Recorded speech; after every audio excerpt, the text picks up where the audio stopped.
And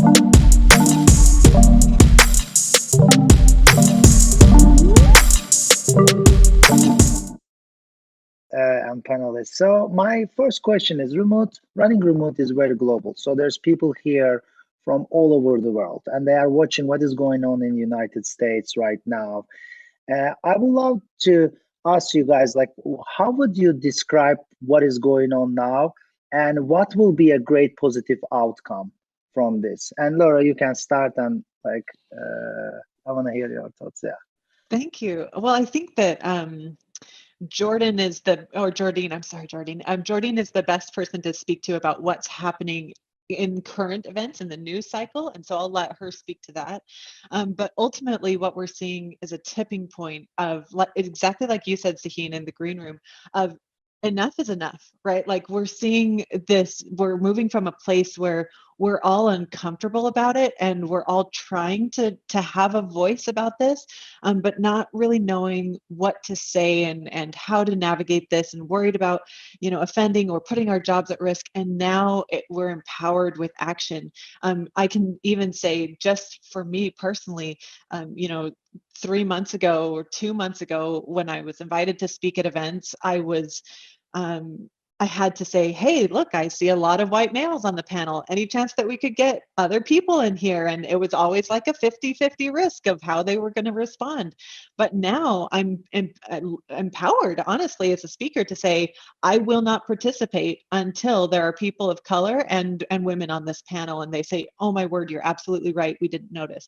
So just like the general consensus, I think, has hit a tipping point, which is such a relief that we can start to see so much more action. Jordyne, what do you think? I think you're spot on. I think we are certainly at a critical reflection point. I certainly agree that the height of a lot of this sort of resides within the borders of America, but I don't want to understate the sort of global nature of these issues. We can look across Europe, for example, and see racism against people of African descent. We can look across Europe and see anti-Ziganism against Roma people. That has reached a fever pitch for a lot of people in terms of their own physical safety, their interactions with the police, et cetera. And so I certainly don't want to understate the global nature of this issue, and sort of that America sort of sits as a spotlight.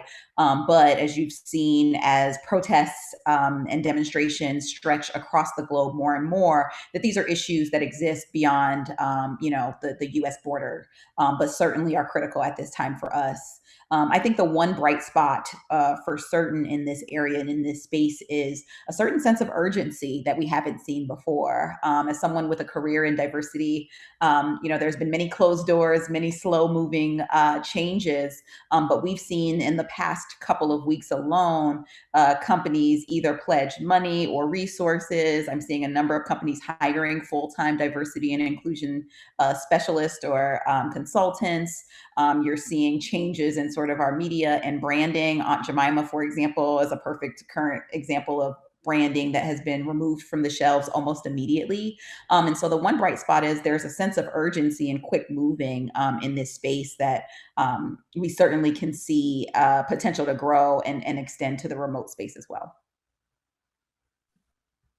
Yeah, just to add from the VC perspective, the one thing that I've seen is you have a lot of venture firms coming out and supporting Black Lives Matter, supporting the cause, but also putting some tangible promises out there in terms of, hey, we want to look harder at our portfolio and our diversity metrics.